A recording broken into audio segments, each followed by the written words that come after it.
ዝም ብሎ መስጠትም ዝም ብሎ መቀበልም ዲስፋንክሽን ያመጣል።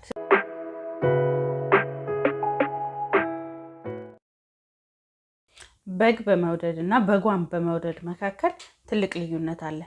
እዚህ መካከል ያለው ልዩነት ጤናማና ጤናማ ያልሆነ ሪሌሽንሺፕን ዲፋይን እንድናደርግ ይረዳናል።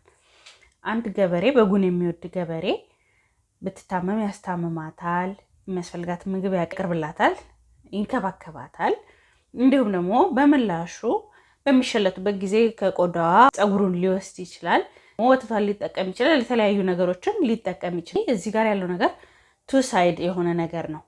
ያ ማለት ገበሬው የበጓን ግላዊ ጥቅም እና ምቾት ይጠብቃል፣ ከሷም ደግሞ የሚወስደው ነገር ይኖራል። ሆኖም ግን በግ የሚወድ ከተሜ ከበጓ የሚፈልገው ምናልባት ዱለት ነው፣ ቅቅል ነው፣ ጥብስ ነው። ስለዚህ በጓም ታርዳ ሞታ ያ ሰው የሚፈልገውን ነገር መውሰዱ ነው። ስለዚህ በግ መውደድ እና በጓን መውደድ ይለያያል። ሪሌሽንሺፖችም ዋን ሳይድድ ሲሆኑ በግ የመውደድ አይነት ሊሆኑ ይችላሉ። ከራሳችን ጋር ያለን ግንኙነት ራሱ እንደዚህ አይነት ሁኔታ ሊሆን ይችላል። ራሳችን ውደድ ሲባል ብዙ ጊዜ እንሰማለን እና ራሳችን መውደድ ምን ማለት ነው? ምናልባት ገንዘብ ማግኘት ከሆነ ጎሌ ራሴን የምጠቀመው በምን መልኩ ነው? ራሴን እየተንከባከብኩ በቂ እንቅልፍ በቂ ነገር እየሰጠው ነው ከኔ እንዲሰጠኝ የምጠይቀው ወይስ ጭምድድ እያደረኩኝ ሙሉ ሰውነቴን ሙሉ እኔነቴን ጭምቅ እያደረኩኝ የቻልኩትን ያህል ነው ከራሴ የምወስደው? የምንፈልገውን ነገር አት ኦል ኮስት ማግኘቱን ነው የምንፈልገው ወይስ ሰተን መቀበሉን ነው የምንፈልገው?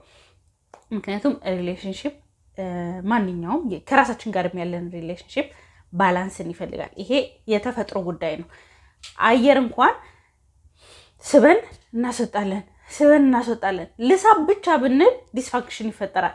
ላውጣ ብቻ ብንል ዲስፋንክሽን ይፈጠራል። ምክንያቱም ብዙ ሰዎች አየው ያደርጋሉ። መውደድ ማለት ዝም ብሎ መስጠት ማለት የሚመስላቸው ሰዎች አሉና ማንኛውም ነገር እዚህ ዓለም ላይ በሰው ደረጃ መስጠት ብቻ ወይም መቀበል ብቻ ሊሆን አይችልም። ምክንያቱም ዲስፋንክሽን ይፈጥራል። ኢቭን ከራሳችን ጋር ባለን ግንኙነት ከራሳችን መቀበላችን ሲበዛ ሰውነታችን ይታመማል፣ መንፈሳችን ይታመማል፣ የስነ ልቦና ችግሮች ያጋጥሙናል። ምክንያቱም ስሜታችንን ሳንሰማ የሚያስፈልገን ነገር ሳናቀርብ ማውጣቱን ብቻ መስጠቱን ከራሳችን ማውጣቱን ብቻ ስንፈልግ ራሳችን ሰውነታችን ላይ ራሱ ዲስፋንክሽን ይፈጠራል። እንዲሁም ተመሳሳይ ነገር ከሌሎች ጋርም ባለን ግንኙነት መውሰድ ብቻ ብንፈልግ ዲስፋንክሽን ይፈጠራል። መስጠት ብቻ ብንፈልግ ዲስፋንክሽን ይፈጠራል። ምክንያቱም ይሄ የተገነባንበት ሁኔታ ስለሆነ ማለት ነው። ሪሌሽንሺፖች እንዲሰሩ ወይም ደግሞ ከራሴ ጋር ያለኝ ራሱ ሪሌሽንሺፕ እንዲሰራ ጤናማ በሆነ ሁኔታ መቀጠል እንድችል በጣም ስራ እየሰራው ከሆነ በቂ እረፍት መስጠት አለብኝ። ወርክአውት እያደረኩ ከሆነ እየሰራው ከሆነ በቂ ምግብ መስጠት አለብኝ እንጂ ዝም ብዬ ጂም እየሄድኩኝ በሰራ ምንም ነገር ሳልበላ ሰውነቴ ይታመማል። በተመሳሳይ መልኩም ከሪሌሽንሺፖችም ላይ ዝም ብዬ በመስጠት ሴቭ ማድረገው ነገር የለም። ዝም ብዬ በመስጠት የምፈጥረው ዲስፋንክሽን ነው። የጤናማ ሪሌሽንሺፕ ዋነኛ መለያ ምንድነው? መስጠትና መቀበሉ ባላንስ ያደርጋል። በተወሰነ መልኩ ባላንስ ያደርጋል። ምናልባት ከራሴ ጋር ባለኝ ግንኙነት በወስድ ማለት ነው። ምናልባት በጣም ስራ ስለበዛብኝ 2 ቀን ብዙ እንቅልፍ ላልተኛ እችላለሁ። ግን ያንን ነገር ማካካስ አለብኝ እንጂ ሁል ቀን ስራ ስላለብኝ እያልኩኝ እንቅልፌን መስዋዕት ማደርግ ከሆነ ያ ነገር ፔባክ ያደርጋል በኋላ ላይ ጤናዬ ላይ። ስለዚህ ከሰዎች ጋርም ባለን ግንኙነት ዝም ብሎ መስጠትም ያም ሰው ዲስኮምፈርት እንዲሆን ያደርጋል፣ ወይም ደግሞ አጉል ተጠቃሚ እንዲሆን ያደርጋል፣ አፕሪሺየት እንዳያደርግ ያደርጋል። ዝም ብሎ መቀበልም ደግሞ ያንኛውን ሰው ያደክማል።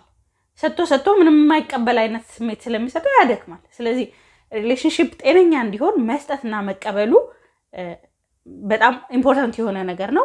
ያ ደግሞ ከራሳችን ጋር ካለ ሪሌሽንሺፕም ጋር ይሰራል ማለት ነው።